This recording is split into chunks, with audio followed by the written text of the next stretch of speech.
Today on In the Woodyard, I am at ARBSESSION. I'm here with Danny, and these guys rode along. Actually, I rode with them. There they are. We're going to talk about what they do here at ARBSESSION. Cool stuff. Here we go. So, Danny, how long have you guys been in business? Since 2019, our website went live. So, and your business is based primarily on selling online? Oh, yeah. Yep, about 97, 98% is all e-commerce. Yep. Wow. So, you guys are going to want to order from these guys. They've got stuff, and it's pretty much all arborist gear, but you do have saws, you've got climbing gear, you've got protection stuff, you got everything. Pretty much everything that an arborist or wood cutting person would need. Yep. And you also have some of your own branded stuff too. Yeah, we are diving deep into things that people need. We're finding the niche in the market, you know, something that's economical but high quality. Right. So, like off-road guy, what's his name? Matt's Off-Road Recovery. He's got all the custom ropes. You guys have custom stuff like that too? Yeah, awesome. We do a lot of custom splicing in-house. Nice. So we do a lot of custom stuff that customers call, say, hey, this is what I'm thinking of, and we make it for them. Right. And obviously all the stuff that goes with it. So give me a little tour of what you got here for equipment. What do you got for, you start wherever you want. Just show me, I mean, we got all the nice hardware, like your carabiners, rope wrenches, zigzags, ascenders, descenders, all the stuff that you need to get up into a tree safely. Obviously, you got your helmets up top. Yep. Then we have like a little mix of just small chainsaws stuff, like your bars, chains. And we do have comms and everything. So these have the 10S's on there with we actually just rolled out these new 10S wedges to keep them on your unit. Nice. So when that branch hits the top of it, it doesn't fall off. Nice. Then going into stiff tethers, we do have the sweet tree toppler from DTX. Nice. Get those throw weights all up into the trees as high as you can go. Farther than you can throw. Farther than you can throw, absolutely. Nice. Does that work even better than the big giant slingshot thing? Oh yeah, by far. So. Yep. Yeah, the only downside is you would need to have a way to compress the air on site. All right, cool. We do have our own ARBSESSION branded throw weights and throw line. Yep. Then we got your boots, Hikes, ArborTech, ArbPro, the common boots. The nice chainsaw protection. Normally right here you'd have the ruby red slippers. Ruby red slippers, yep. Normally, you guys are out of those because we did just sell the red ones, I think on Monday. So those went out. Haven't gotten the chance to get up here and put the new ones up there. And obviously all your Protos helmets. All the Protos helmets. That's cool. You got some first aid stuff, gloves. Yep. And then over here is your saddle configuration stuff, chainsaw lanyards, rings. Yep. Then we got our wall of saddles, and this is only probably 10 to 15% of the stuff that we actually have in here. We only have so much retail space to put stuff, but we have a whole warehouse full of everything that's on our website. Now, you guys go to the shows. You take this whole rigging with you, don't you? No, we actually have a second one okay. Just for shows, mainly because it is not easy to take down, and we actually had the roof blown out to have this actually stand in here so that... and you have this so you can show people how to use things and fit them and all that kind of thing? A lot of times customers, they go through 3-4 harnesses and they just can't find a comfortable one. So we've had people take 4 or 5 hour trips just to come and try saddles on so that they don't have to play around with shipping harnesses back to us back and forth. So what's the farthest someone has driven? Florida. Florida.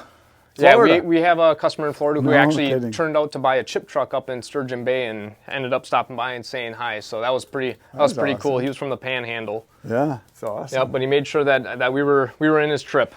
Here's your pants, Bert. Right there. You got to have those. Yeah, the ArborTechs. Very nice. Yep. He's all about America. Yeah, and then we have on this wall, we just have some custom slings.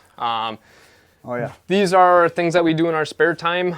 We make them for the wall. Otherwise, we make most of our splicing to order.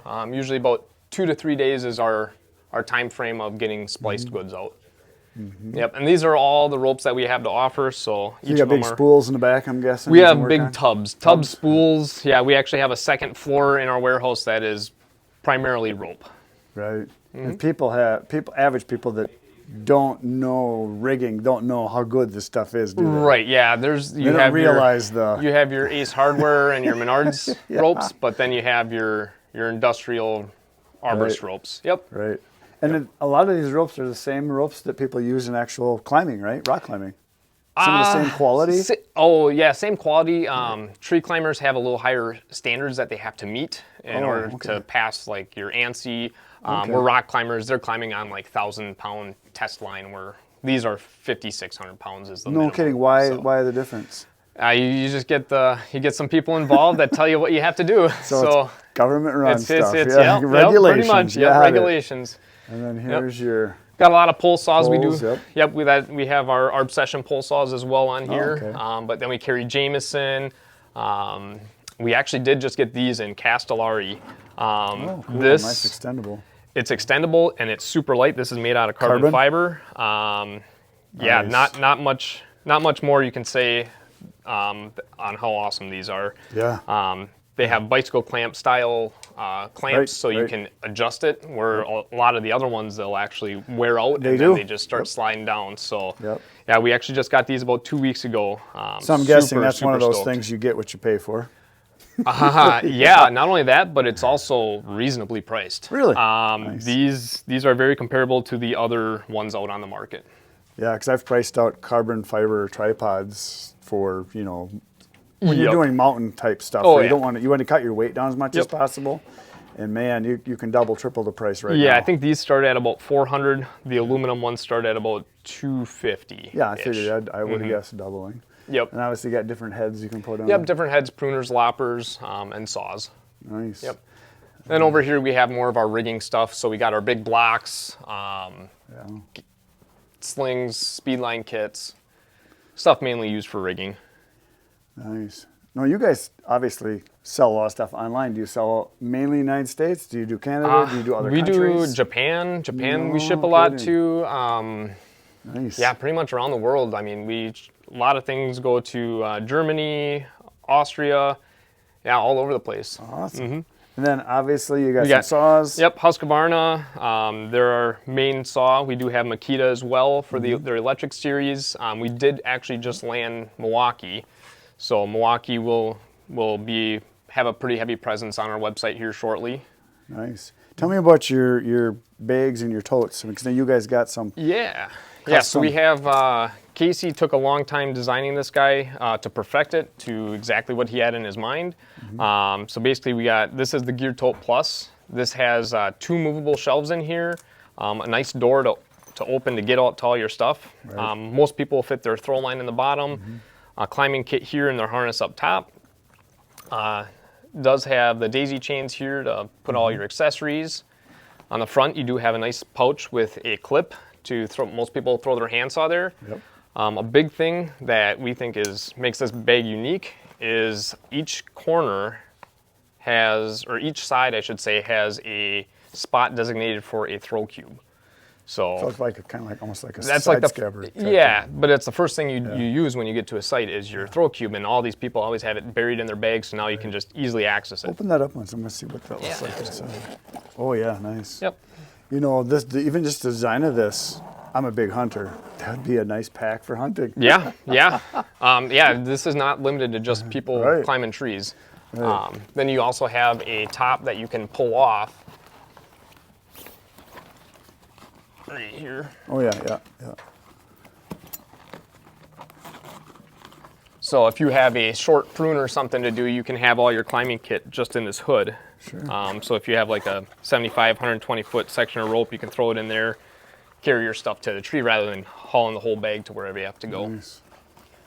So do you sell as much of your own brand stuff as you some of the other brands, or is it? As it's gaining traction, yeah, we are starting to sell a lot of them. We also have our Climb Tote as well. This is another popular seller. It's priced at about $170 versus the $240. It's a nice pack. Yep, and it's all made out of a very durable material. Right, so and it's not waterproof, but it's water resistant. Right. Because you got seams and things. But yeah, this is a nice size one. That'd be a nice hunting bag if it was in camel and had a waist strap. Yeah. I don't know if camel's going to be up on the list of things. I have spray paint. Yep. Absolutely. But yeah, and then we have all these other bags, variations. Here. Are you guys fondling the clothing over here? Yep. Very nice. So what's your number one thing that you guys sell the most of? What's like the The thing that's The bread like, and butter?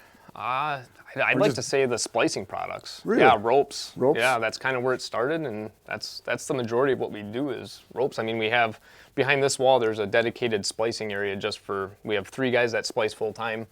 Full time? Full time, yep. I'm one of them. kidding. We have Brandon, and then John, he's on the sewing machine. So we actually have an industrial sewing machine to do sewing terminals. So. Nice. But yeah, here's our industrial sewing machine that'll put sewn terminations, such as Oh, these on hitch cords, climb lines, things like that. Can do up to about a 1/2 inch. And then we also have a brake test machine that obviously breaks them to make sure that they're Done rated right. and done right, correct. Right. Yep. So is this something that's not standard to your industry? It's just an industrial sewer that you guys converted to work for what you want? Yeah, we had a company converted over to do this specifically for rope. Very cool. Yeah, so it's got a custom clamp, custom everything and then it has it's a digital programmed one. So do a lot of your customers, when they buy stuff as it wears out over and over and over? Yeah. Just kind of like a Oh, regular yeah. basis? Yep. Yeah. I mean, hitch cords, that's a high wear item. Right. They'll go through that pretty quickly, pretty often. That's pretty cool. And you said you got how many people working on the sewing and the custom Yep. splicing and all that? Yeah, we have one guy that mainly does sewing. I mean, there's a couple other people that can, but John, he's really good at this. And then me and Brandon, we do all the hand splicing. Nice. And John does a lot of the hand splicing as well. How'd you guys learn how to do that? Trial and error, YouTube. Yeah. Yeah. Yeah. Yeah, I mean, there's manuals out there, Sure, but sure. yeah, we broke a lot of rope in the beginning. Yeah. Make sure it's up to par and make sure that the guys climbing on it and rigging with it is safe. My brother works at, he's a supervisor in a paper mill, and a lot of their machines are run with rope. Yep. And it has to be seamless. So he learned like 30 years ago how to splice it, and so he's the trainer now. Yeah. And he said the more he trains, the better he gets at it. Because Yeah. there's guys that just never get it. Yeah. And because it's got to be done exact. Oh yeah, yeah. I mean, if you're off by millimeters, actually on some ropes. Well, there's, he said you got to be within a couple inches, but they're talking yeah, 800 on feet, 800 feet, 1,000 yeah. feet, whatever it is they're Yeah. running, you know. Yeah, ours is if you're off on some of those splices by a millimeter, you can feel it and it'll break bad. No kidding. Yeah. That's amazing. Cool.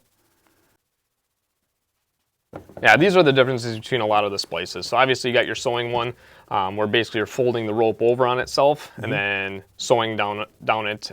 You do end up with a little bit of a lump there. So a lot of guys climbing, using it in a double rope technique don't like that if it goes through a friction saver. So they'll go with a hand splice such as this. It's a little more streamlined. But then we also have, like, Courant and Teufelberger have some special splices where it'll actually pass through mechanical and still be rated to climb SRT. So is one better than the other as far as strength, as far as longevity, as far as faster for you guys to make versus the others? Yeah, strength-wise and speed, sewing is actually the best. It is. Really? It's stronger than a hand splice. I would not have guessed Yep. that. Yeah, basically because you're using all this friction in here to Sure. hold it together, where this is pulled apart and then tucked back into itself. So this is actually, these are anywhere from 80 to, sometimes they'll get 100% of the brake strength, where sewing is almost always 100% of the brake strength. No kidding. How long does it take you to do each one of these? So sewing, John, like I said, he's super fast. I mean, he can knock those out in 5 minutes. For each bend? For each corner? sew, yep. Yeah, usually 5 to 10 minutes. Where about the hand splicing? splices usually take about 20 minutes for your super basic fast one. Like splices like this one, Courant, that's a little more technical. It does take quite a bit more.